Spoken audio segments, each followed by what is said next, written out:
Wow, fascinating. Gonna go c4. Okay, so he goes for an English.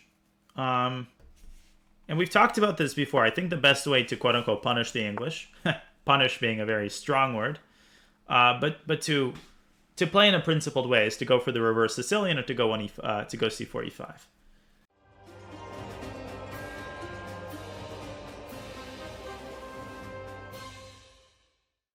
And against the immediate g3, black has a tremendous amount of good setups. And you can play this exactly as you would play an open Sicilian with white. You could play knight f6, bishop g2, d5.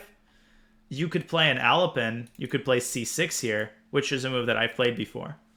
But if you really want to take it to your opponent, you could even go h5. The move h5 I've played before in serious blitz games. You're essentially trying to immediately exploit the hook on g3. In this game, I want to play something between knight f6 and h5.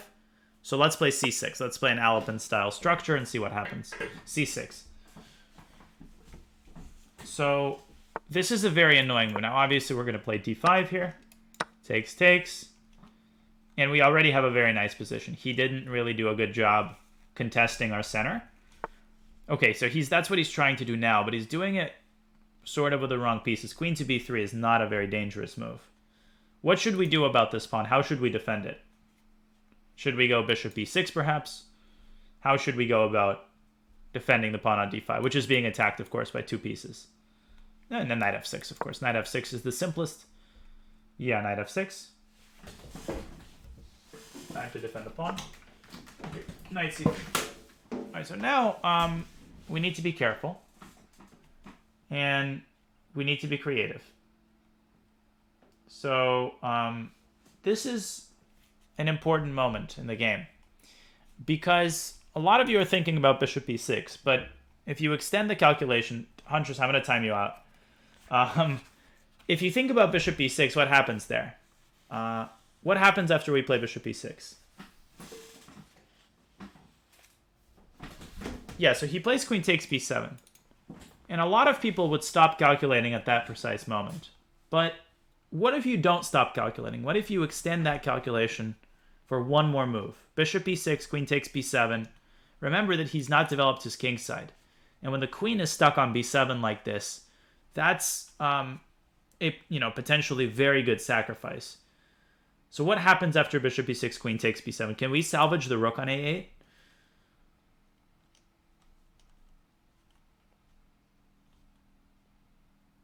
Yeah, we can play knight bd7. And what you're going to see is that he's going to have a very hard time untangling his pieces. Knight b to d7. He can even take another pawn, and if he does that, which I think he will, we'll figure out what to do. But these kinds of very practical approaches can lead to very quick wins. Okay, so we need to figure out what the weak points are in white's position. Now, clearly there is something on d5 which we could try to exploit. First of all, we need to figure out whether we want to take on d5, and if so, with what piece. And we need to be, we need to be aware of both bishop takes d5 and knight takes d5. Both moves may make sense. Okay, so let's start with the simplest move. If we play knight takes d5, he plays bishop takes d5. And notice how in that position, the bishop is making contact with white's bishop. What is defending white's bishop? Well, it's the queen. Well, there's a good reason that we lured the queen onto b7. It's because it's very easy to attack. So after knight d5, bishop d5, what natural move comes to mind? And I think we're going to win a piece in that precise way.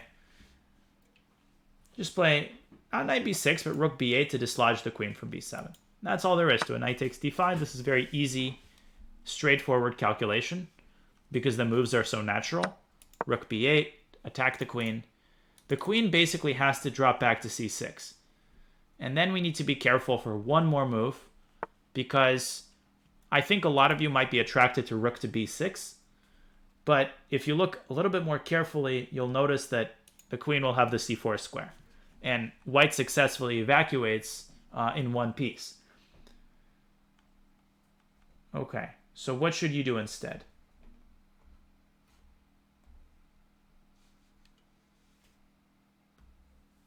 Yeah, rook c8, of course. Rook c8.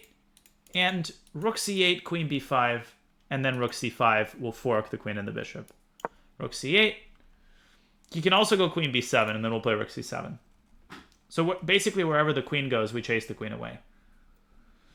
This is all very simple. And this shows you, actually, I think this is a very good illustration of why the queen is such a bad defender. The queen is very bad at defending other pieces because it's so easy to attack the queen. When you attack the queen, it must respond to the attack, and it must essentially abandon the pieces that it was previously defending. Okay, so the game is basically over. He's got to move the queen. Then he drops this bishop, and that's a very bad bishop to lose. He can't even get a third pawn for it, by the way. Yeah, queen d3, bishop d5. Queen d3, bishop takes d5, and he's down a bishop. Or rook takes d5, doesn't really matter. What about queen b7? Well, then we just take on d5 anyway.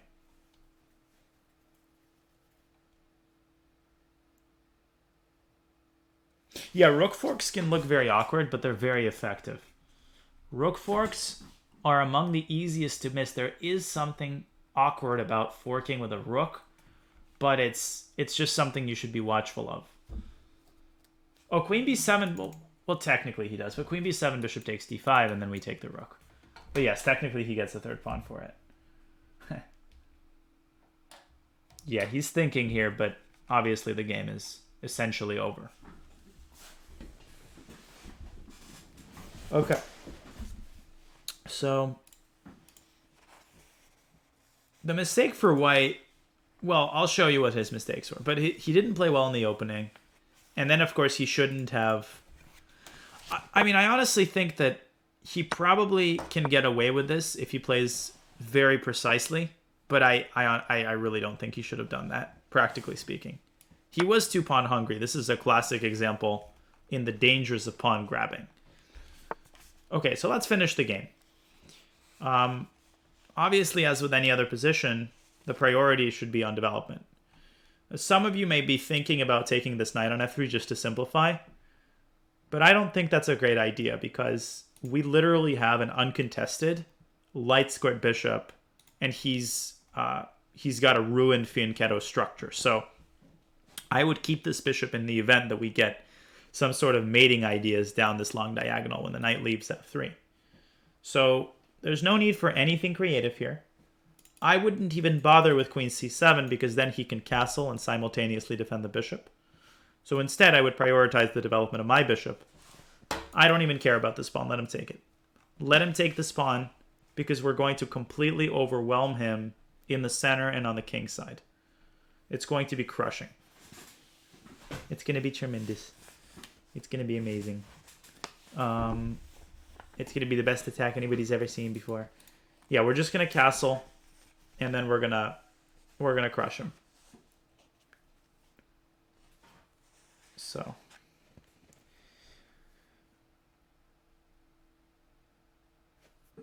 yeah, this is pretty simple.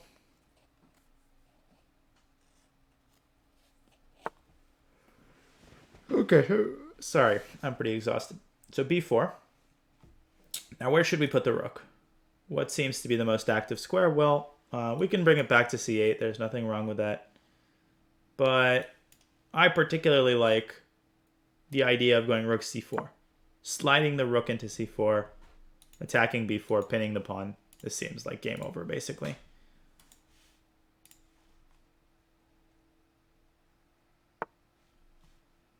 Okay, now we can just castle. Oh, everything was winning. I mean, this is simply a matter of completing your development and, you know, just getting down to the business of finishing him off.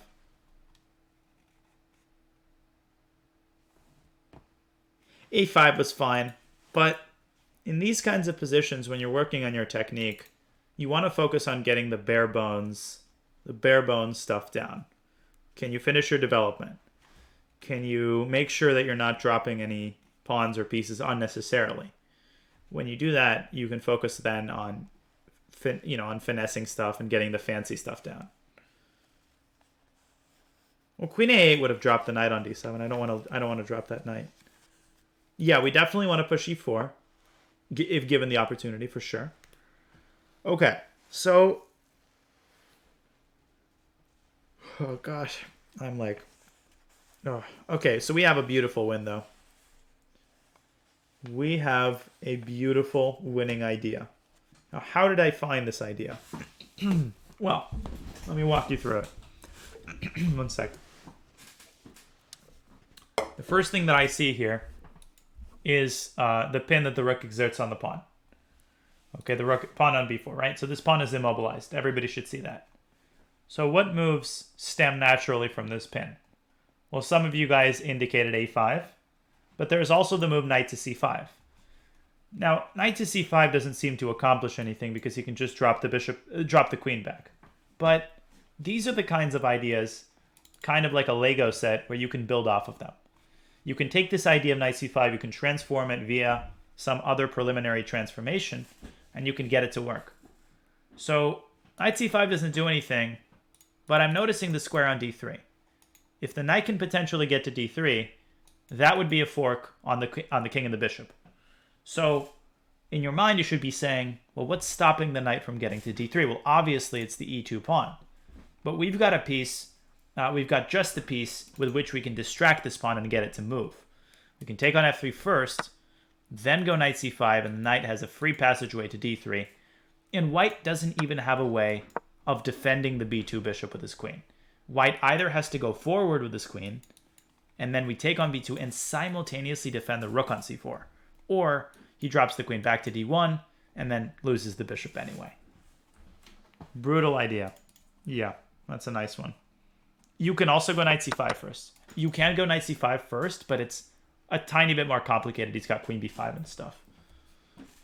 Yeah. Good stuff here. Queen b5 played. So we throw in a check. And that's a very important detail, but this is not a side detail. This is crucial.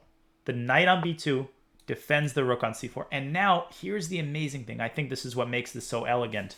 Now the roles begin to be switched. Now the knight's like, all right, rook, I'm in trouble. I'm on b2. I have no squares. I'm in trouble. I need you to step up to the plate. And now the rook steps in to defend the knight. So they're sharing responsibilities, essentially. Okay. So rook c1, you got to be very careful. If you just passively take, you are still at risk of getting your knight trapped in the end. So what should black play here? What's the most accurate move? The most accurate move is to involve the queen, basically resolve the tension in your favor. You're trying to get white to take, so you can take with the queen, and then the queen steps in, and then that's basically game over. White's initiative fizzles out. White's initiative fizzles out there. Takes, takes. Queen c8 is fine too. Doesn't matter. Queen c8 is just as good. It's the same thing.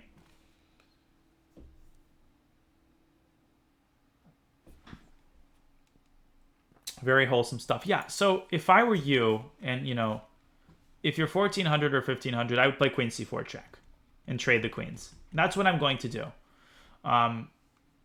You know, I've read on Reddit, I think so. Okay, that's not what I'm going to do. He's going to resign. I think I'm going to make a slightly bigger effort to play in more simple style when I'm winning, just to illustrate practical technique. I think sometimes, and this is, I think, a legitimate piece of constructive criticism that I noticed in the subreddit, you know, the Reddit discussion, which is that at times, and I think this was brought to the table very respectfully, I'm incorporating it, I can get bogged down with, like, quote-unquote beautiful ideas, or, you know, winning ideas that are not necessarily practical. So I'm going to try to make more of a focus on, you know, on technique that's more practical and more applicable. So I'm going to do my best to incorporate that as well. When we're winning and when I'm showing technique and stuff. That's not to say I'm going to, like, you know, perform brain surgery on my actual ideas. This is just narrowly focused on when I'm totally winning and stuff. So c4, e5, g3. Okay, so we decided on the Alapin, the reverse Alapin. Which is a great line. I think this is one of the best lines against the English. And by the way, that's why a lot of people like to start with knight c3. Because if you try to play c6 here, well, that's just not as effective because the knight's already contesting the d5 square.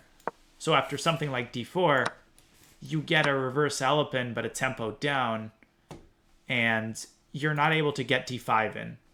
And that's just kind of sad. So after g3, you get more of an opportunity to get d5 in. All right, so d4, d4. I mean, it's good to be picky. That's what I ask of people.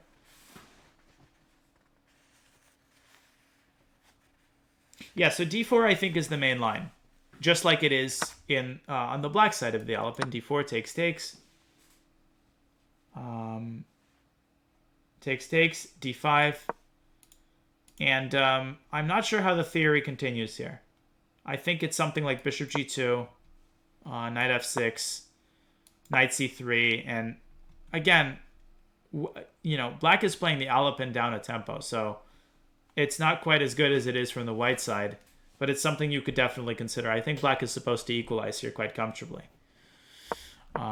So in any case, bishop g2 kind of lets me do what I want, d5, cd, cd, and now queen b3 is a weird move. He's basically recruiting his queen to do a job which his knight could have done.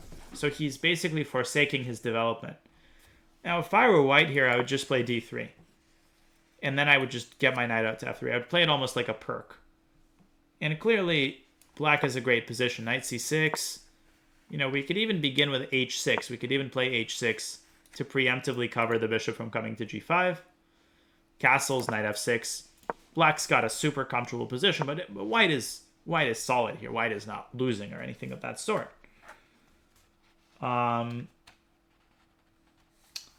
Yeah, thanks, Bikich. What time is it? It's 12:48, but I'm about to hit the sack, guys. I'm pretty exhausted. Yeah, my goal is to help people organically develop the ability to have that thought process. Okay, so queen b3, knight f6, knight c3, and now bishop e6, the most important move of the whole game. This is the most important move, and I'll explain why in a second. What are the arguments for black having a better position in the previous version? Well, I would say that, first of all, the central control. I mean, you've got both pawns in the center, and they're very well protected by the knights.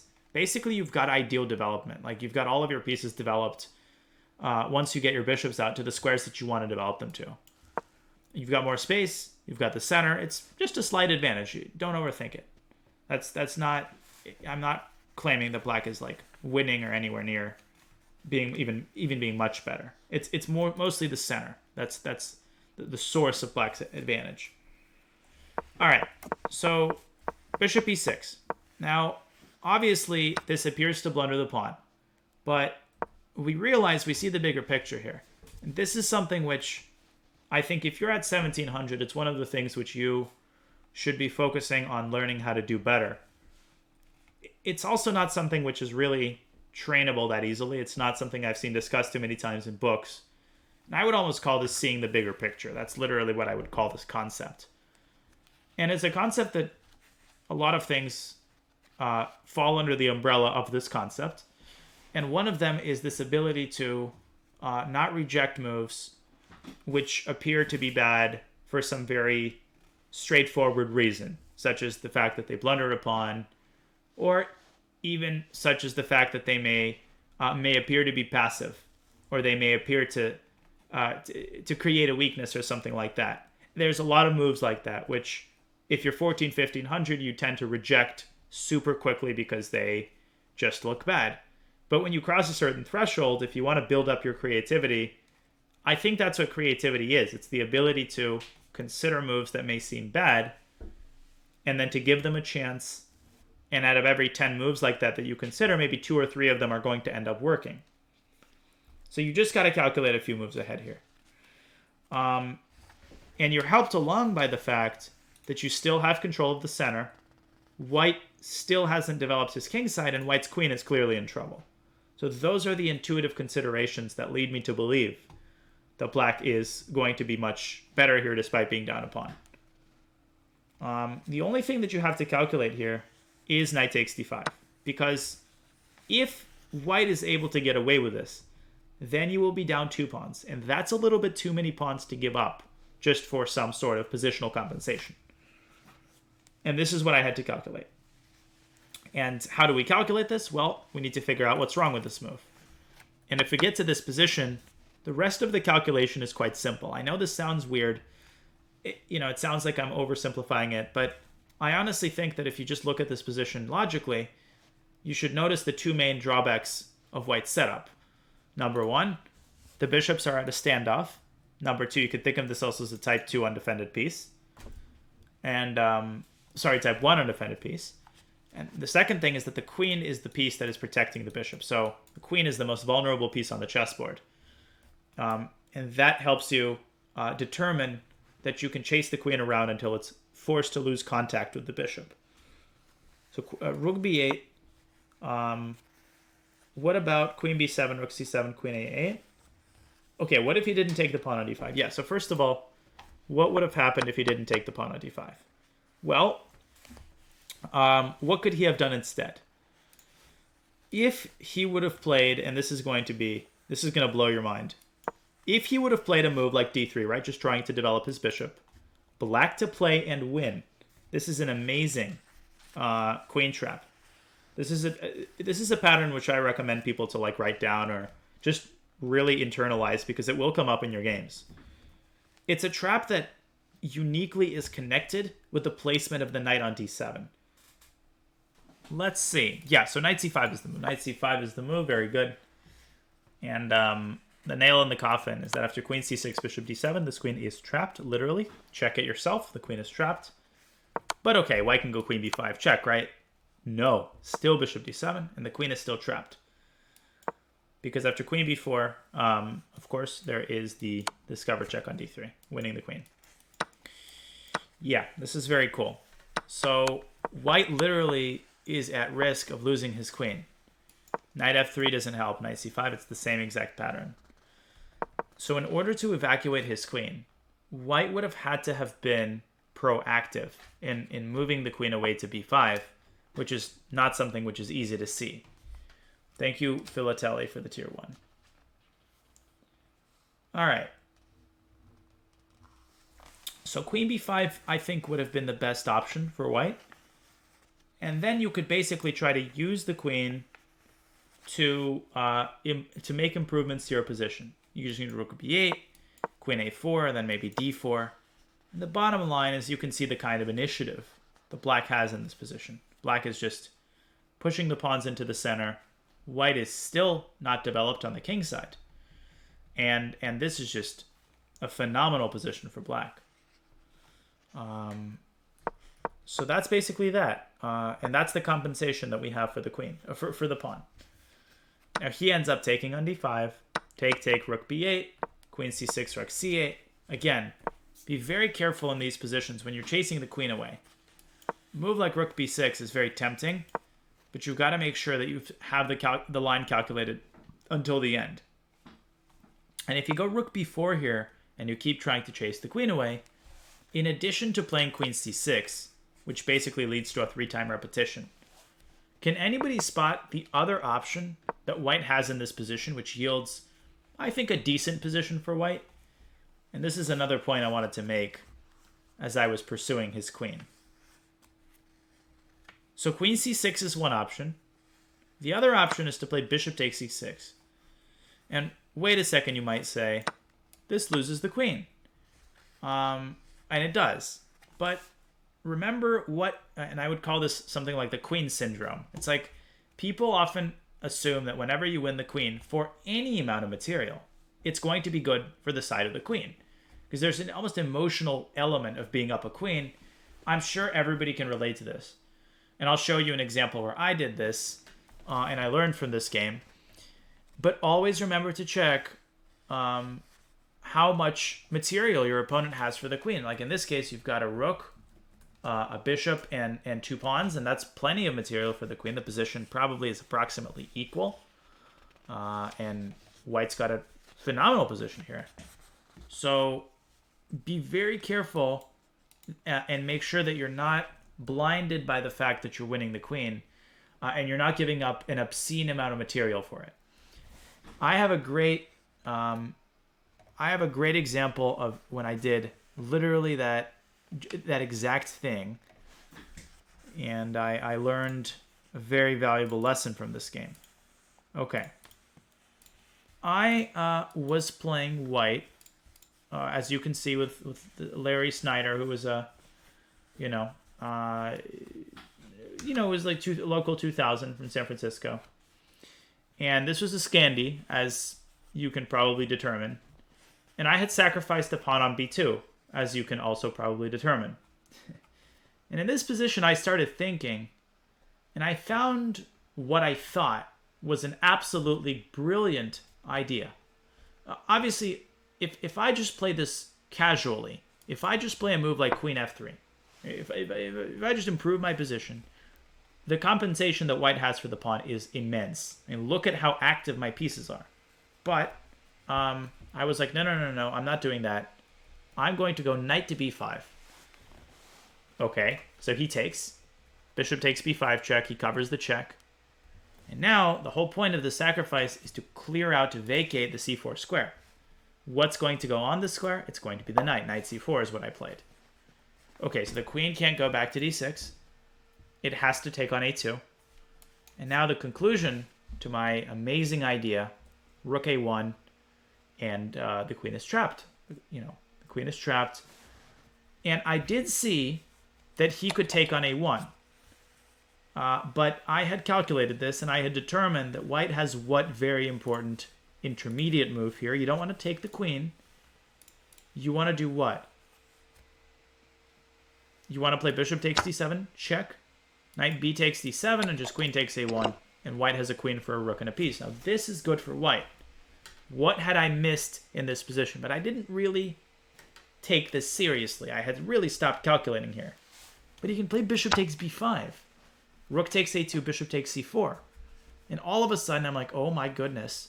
He's got 3 pieces and a pawn for the queen. He's got total domination over the central squares. He's got a passed a pawn, which is going to decide the game.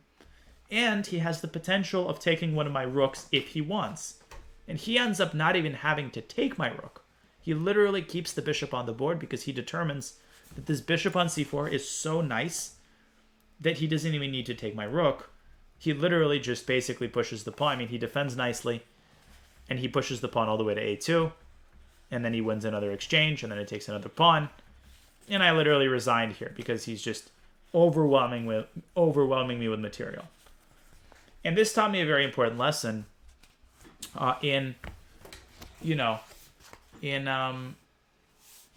not getting fixated on the concept of just winning a queen, but understanding that this needs to be put into its proper context. You can have a lot of material for the queen. It can be too much stuff for the queen. And from that time, I was a lot less hesitant about sacrificing my queen for, rook and 2 pieces, for example. And I just became more attentive of that. So that's a little bit of a mini lesson for you guys there in that realm. It's funny because when I signed my opponent's score sheet, he was like, I'm going to sell this on eBay when he becomes a GM. Like, I think he whispered it to my dad or something. And I overheard it because he was, I'd known him for many years. He used to play in my local chess club, and I kind of rolled my eyes, and I was like, yeah, he's only saying that because he beat me. I'm never going to become a GM. And it's funny, looking at this game now. I should find that score sheet. That would be pretty funny. He's probably still alive. He was probably in his 50s, late 50s when this game was played. But in any case, that's a little bit of a lesson on that. Okay, so let's go back to the game. That's why you want to play rook c8. You want to be super careful about those kinds of things. So rook c8 is the key move. He sold it on eBay for $900. Yes, exactly. Queen to b5 and rook to c5 wins the game. Now, he can't give up his queen here for anything more than a rook. And that's the difference. He can take the rook, but that's going to be it. He's not going to get another minor piece for the queen.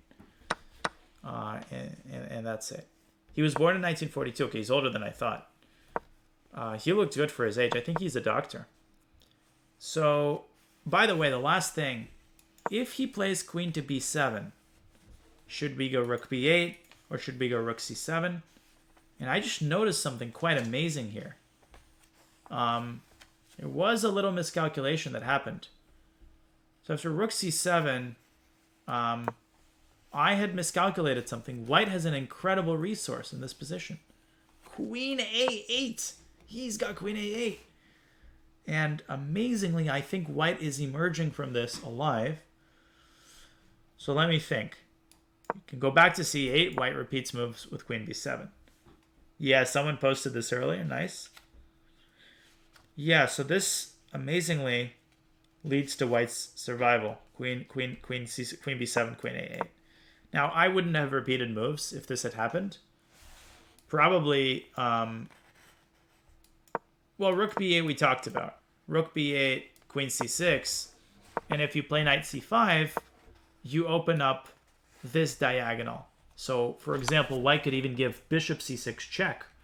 And you have to essentially cover the check and offer a trade, which is desirable for white. But I think this would have led to a draw, which is quite amazing. So maybe somewhere earlier on, I had made a mistake. Let me see. Let me just calculate for a second.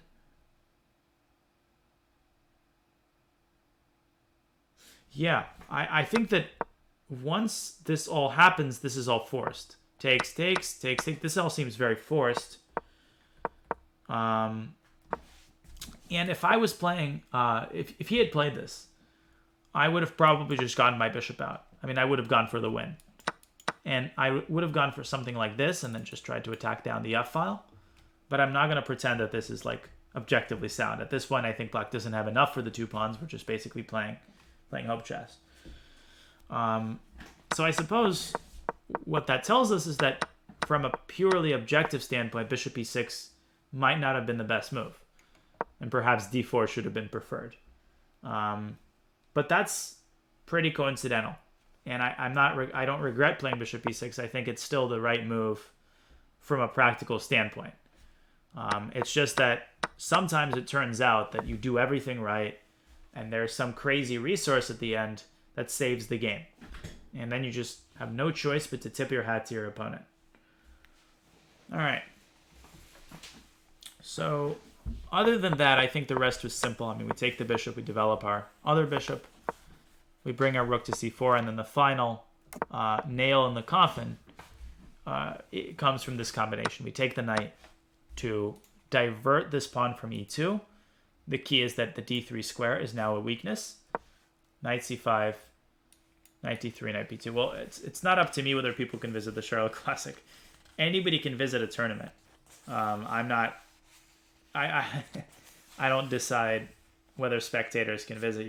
Everybody's welcome to visit if you're in the area. Knight c5, and this is a good game because no matter where he goes with the queen, he cannot defend the d3 square. And that's about it. Who was the player who beat you with your ill-fated queen trove? His name is Larry Snyder. Thank you for the 5. I appreciate it. I'm going to call it a night. I'm absolutely exhausted. Today was a great day of chess, though. Have a great night. Take care, everybody. Thanks for the support. And I'll see you guys soon. Bye.